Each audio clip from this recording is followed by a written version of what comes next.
Isang magandang araw sa lahat. Isang mapagpalang araw sa lahat mga kababayan, mga kapatid. At ngayon po ay mapapanood natin itong interview ni Mayor Magalong ng Baguio City. At dito ay makikita natin kung paano pilit iniislant ng interviewer ang mga tanong laban kay Duterte.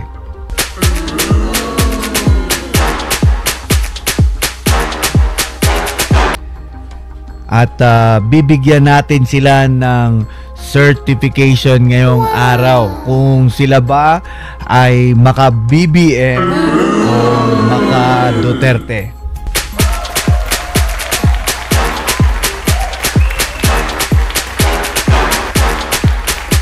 Wag na po nating patagalin mga kababayan. Pakinggan na po natin ang isang magiting na mayor ng Baguio City. Alam mo, Carmina, the way I see it is, it's all about leadership. It's all about leadership. It is the leader that actually, to me, it is the leader that influences the behavior and the mindset of the people in the organization.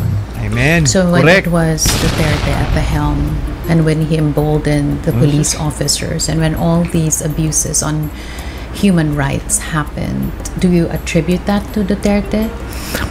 Dahil dyan, Carmina, isa kang certified BBM supporter. Huli ka na. Wag mo na kaming lokohin. Wag mong lokohin yan si Benji Magalong. Magaling na mayor yan. Carmina, wag mong subukan. Baka mapahiya ka sa sagot niyan ngayon. At dahil dyan, Carmina, you are certified. And when he emboldened the police officers, and when all these abuses on human rights happened, do you attribute that to Duterte? Well, very strong kasi ang personality ni President Duterte noon, ano? And during that time din kasi parang hopeless na rin ang situation na you file a case, tapos mali-dismiss lang, no? Alam mo na itong tao na to involved sa drugs, tapos malalaman mo, magugulat ka lang na na-dismiss. Paano na-dismiss? Because of this, frustrations, then Tama. then you end up looking for a quick solution, no? But only to find out from a strategic standpoint, hindi na rin tama kasi it's not actually sustainable. And at the same time, later on, magkakaroon ng backlash. And that's precisely what happened. No? Nalaman yung mga ibang katotohanan na mali-mali yung execution, mali-mali yung mga reports, talagang merong mga intentional na mga ginawang pagpatay, meron ding mga listing of government certain people na nilagay sa watch list na hindi naman dapat nilagay because of political rivalry. So ang dami rin, na-abuse rin, and that's the reason why nakakalungkot na nangyari yun. Pero part of history, something we have to learn from it. Nagamit ba ang PNP? Nagamit. Pansinin nyo yun, tumira ulit. Shots fired mga ka-DDS. Grabe itong interviewer na to. Pilit talagang ini-islant yung kanyang mga tanong, trying to solicit an answer against our former president, Rodrigo Duterte. Ang sarap mong... At dahil dyan, Carmina, you are certified Bangag supporter. Ko naman yung intention. Saglit. Huwag natin palagpasin yun. Pero, laruin natin yun. So part of history is something we have to learn from it. Nagamit ba ang PNP? Nagamit. Nagamit ang laruin mo, Mayor. Yes, admittedly nagamit. Alam ko naman yung intention ng ating presidente noon. Malinis ang kanyang intention. Pero, unfortunately, Ulit po. yes, admittedly nagamit. Alam ko naman yung intention ng ating Ano presidente intention? noon. Malinis ang kanyang intention. Pero, Malinis ang intention. At dahil dyan, ikaw Benji Magalong, Mayor Benji Magalong, you are certified Duterte supporter. pero unfortunately, during the execution, talagang ang daming mali. Mayor, parang klarong-klaro na you're very deliberate when it comes to giving your support to people you think that you can trust and stand with, shoulder to shoulder. Pero yung pagsuporta niyo po kay Pangulong Duterte, meron bang pag-aalinlangan or meron bang regrets na sinuportahan niyo siya? Never. I don't regret. Ulit. Ano daw po, Mayor? Duterte, meron bang pag-aalinlangan or meron bang regrets na sinuportahan niyo siya? Never. Never. Never. I don't regret supporting him. I don't regret. I had the chance to work with him closely when I was head of CIDG. Ilang operations kami sa Davao noon. And he was very supportive. He was very genuine. When I became mayor, very genuine din yung the way he deals with me. Wala akong nakitang pretension sa kanya. But then when you put that Talagang, iisingit mo pa yan. side by side with the deaths, Bakit kasalanan ba ni Mayor yung mga pinagpapatay ng mga tiwaling mga pulis? O nga, nakakalungkot din. Nakakalungkot din na, alam mo kasi, Mayor, paki-explain. Mukha kasing hindi naiintindihan nitong interviewer mo, ni Madam Carmina. ang presidente, syempre, strategic, strategic guidance lang yun sa kanya. What? Pero yung how, nasa nasa implementing agencies eh. Ano nangyari? During the implementation na execution na, Maalala nyo sa lahat po ng talumpati ni former President Duterte noon, lagi niyang sinasabi na kung in the performance of your duty, sagot ko kayo. Basta gawin nyo yung trabaho nyo ng tama, sagot ko kayo. wala na, mali-mali na. Ang dami ng mali-mali. Ang dami ng mga flaws sa operations. Nakita ko yun eh. In fact, I was the head of the oversight ng anti-drug campaign, yung TOCAM. I was the head of the oversight committee, and during our meetings or command yung tinatawag nating paano ba yung tawag namin doon? Command conference. Conference. Lagi kong binabanggit yan. Sinasabi mo na. Ay, oo. Talagang sinisita ko yung mga general. Binabanggit ko sa kanila, ito, yung mga findings namin. Kaya sabi ko na, naman, nagagalit din naman si Kwan. Pag sinasabihan ko na marespeto sa akin si Ronald eh. Kita nyo yan? Talagang nakikita niya kung pinapagalitan ko yung ibang mga general doon eh. Sabi niya, talagang sinusuporta niya. At nagbibigay din siya ng guideline. Nagagalit din si Ronald eh. Nakikita ko rin, pinapagalitan niya. Pero, by the way, mga kapatid, mga kasama, dahil po sila ay magkakasama sa PMA, kaya tinatawag niya lang si Senator Bato de la Rosa ng Ronald kasi po sa kultura ng PMA, they call by first name yung kanilang mga underclassmen, and it so happened Bato de la Rosa was his underclassman sa Philippine Military Academy. Siyempre, nahihiya rin siyang talaga maging too aggressive kasi nandun kami na upper class niya na staff niya, member of the command group. Pero genuine naman nakikita ko kay Ronald. Kilala ko yan si Ronald. Very close yan sa akin. Ano daw po? Very close sa kanya. Imagine a mayor of this caliber. A person with integrity so intact, he wouldn't place himself so close to a person na medyo dehado ang personality. The fact that sinabi niya, mga kababayan, na he is very very close to me, it means he is vouching for the personality of Bato de la Rosa, and in effect he is vouching for the personality of former President Rodrigo Duterte. Mabuhay po kayo, Mayor. Mayor, I have to ask you though, sa lahat ng mga binanggit niyong mga anomalies, mga anomalya, you speaking out, you speaking your mind out, how do we know for sure that this is the truth and that this is not part of your own personal political ambition? Look at my track record. Ayaw mong pumiyok ha, ikaw babanatan ko. Sige, ayaw mong sumayaw sa tugtog ko, Mayor Magalong? Ikaw ang babanatan ko. Hindi ba ito ginagamit mo lang? Sumasakay ka lang para ikaw ay sumikat? Tingnan mo naman ang klase ng utak nito ni Madam Carmina. Madam, nakikiusap po ako sa iyo. Huwag niyo pong tratuhin yung mamang yan ng ganyan. Siya po ay nagsilbi sa atin ng maayos. Huwag niyong binibilog yung ulo niyan. Record.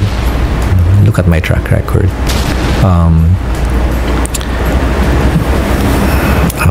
In the past, when I did my investigation, despite the fact that there are strong pressures, for example, yung 1,000 rifles na AK-47, the loss of the AK-47 that ended up in the hands of the People's Army, many of those were actually my upperclassmen sa PMA, di ba?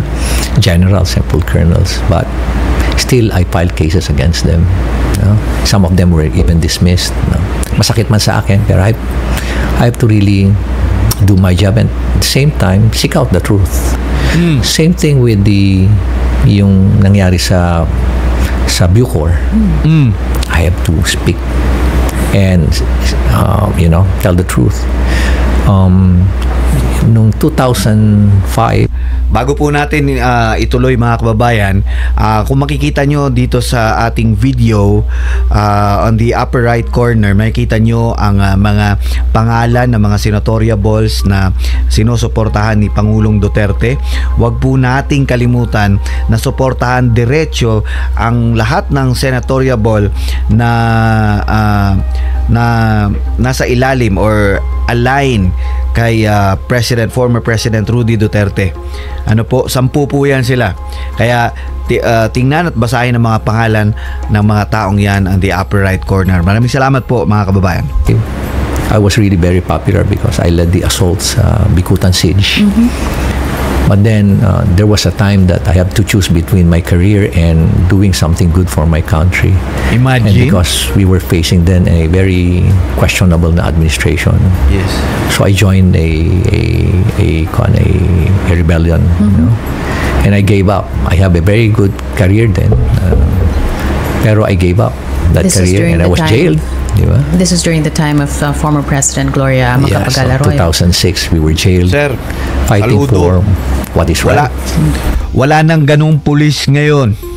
Wala nang naglalakas loob na opisyal na katulad mo. Kailangan lang kasi namin talaga ng isang opisyal na katulad mo. Mga opisyal ngayon, di umano, napakabusog. Bayad silang lahat. Kaya, sir, namimiss namin yung mga ganong klaseng opisyal na tulad mo. At sana, sir, wag lang po kayo mamuno sa Baguio. One day, sana po mamuno kayo sa buong Pilipinas. God willing. And upholding our principles. Same thing with Mama Sapano. I had the chance to, that's an opportunity for me to get the highest position in the Philippine National Police. I have a good chance of getting it. Pero imagine, kumpara mo sa mga pulis ngayon, parang linta kung makadikit sa administrasyon. Parang lahat gagawin para lang makuha ang posisyon, makuha ang kung anumang pwedeng mahuthot dito sa napaka-weak na leader ng ating bansa. Ha? Wala na tayong mga ganitong tulad na mga opisyal. Wala na po. Nakakamiss po. Kaya po, ginigising namin itong mga opisyal na mga pulis. Alam mo kasi hindi natin kayang i-blame itong mga rank and file na mga pulis. Kasi sapagkat probably they're working for 10, 15 years already. Takot sila na sila lang. Pero kung may mga opisyal na tulad nito na mamuno para ipakita ang kanilang pagkadismaya sa administrasyong ito na ayaw humarap sa drug test, na ang lakas mangutya sa mga senatorial balls ng PDP ng kabilang kampo, na kesyo sila daw po ay nautusan lang bumili ng suka, naging senatorial ball na, habang siya naman ay hindi nagtapos ng kolehiyo, at ayaw pang magpa-drug test bago tayo mawala. Patuloy natin itong interview ni Mayor Magalong. My mandate was to seek out the truth, and I have to deliver that. I delivered that, sacrifice my ambitions, my career. So in this itong current na contemporary issue natin, ang corruption, hindi ako nagbago. Nandun pa rin yung aking moral compass fighting for what is right, and I'm not going to give up. Mayor, just as a final question, sa lahat po ng mga ibinunyag nyo ngayong araw, the many ugly faces of corruption and the many ills of this nation, yung mga napag-usapan natin, pag tinanong po kayo, Mayor, saan ba patungo ang bayan na ito? Anong sagot ninyo? Things are very uncertain for me. Sa ngayon, the way I see it, there's so much unpredictability. I remember one businessman telling me na, tinanong ko is, "Sir, what is the prognosis?" Sabi niya, "Alam mo, para tayong barko na naka-harbor lang. Palutang-lutang lang sa harbor. Kumbaga, yun lang. Yung during good weather, ayaw naman umalis. Para siguro, magman lang kunin lang yung 6 kilometers per hour, 6 miles per hour na throttle. Ayaw. Doon lang, gusto lang comfortably, nandun na palutang-lutang lang, hindi tayo maasenso. And that's precisely what is happening. But, I think the president can still do something about it. Meron. Meron talaga kung gusto niyang we're running out of gawin. time. Pero 3 years, siguro kaya pang i-turn around ng ating presidente ngayon. If kalimutan muna niya siguro maging mabait siya. At sabi nga ni Pangulong Duterte, itong presidente natin ngayon ay napaka-weak. Ayoko na lang sabihin. Talagang walang spine. Walang backbone itong presidenteng ito. Tunay nga na pinalaki sa silver platter ito. Namulat sa karangyaan. At kailangan isusubo sa kanya kahit na anong dapat na gawin. Kaya di bale, meron po tayong kapangyarihan na bumoto ngayong nalalapit na eleksyon, iboto natin straight. Ang lahat ng mga politiko mula sa senador papunta sa mga local officials, including the congressmen who are aligned kay Duterte, iboto natin sila. At muli po nating ipakita ang ating kapangyarihan bilang mamamayang Pilipino na tayo po ay pagod na, nabudol na tayo, alam na natin yung mga diskarte nila. At hayaan natin na ang katarungan ay mamayani sa ating bansa. Instead, sometimes a father has to discipline his children and use the whip. So, slightly optimistic ako kung gano'n naman. Wow, apakasakit naman yon, Mr. President, to hear from a mayor saying slightly optimistic ako. It means there's a very slim chance na magbago pa ang sitwasyon natin under your leadership, Mr. President. Mr. President Ferdinand Marcos Jr., Sir, mawalang galang na. Every day, I pray for you. and for the people under you. But Mr. President, may mga pagkakataon sa buhay natin na kailangan po natin talagang ibigay sa mga taong dapat na maglingkod sa mamayang Pilipino. It's enough, Mr. President. I think may nakuha na kayo. Enough for you to live a comfortable life. Iwanan nyo na po ang bansang Pilipinas. Isa pong kami po ay nagmamakaawa, nakikiusap sa inyo bilang mamamayang Pilipino, Mr. President. You see, a mayor of this caliber, having what he has left is a very slight confidence in you. Mangyayari. Pero more siguro ako sa I'm more inclined na just watch muna, observe and watch. Tingnan natin kung ano mangyayari. Baguio City Mayor Benji Magalong, a pleasure talking to you. Love these. At dahil dyan, Baguio City Mayor Benji Magalong, ikaw po ay certified DDS.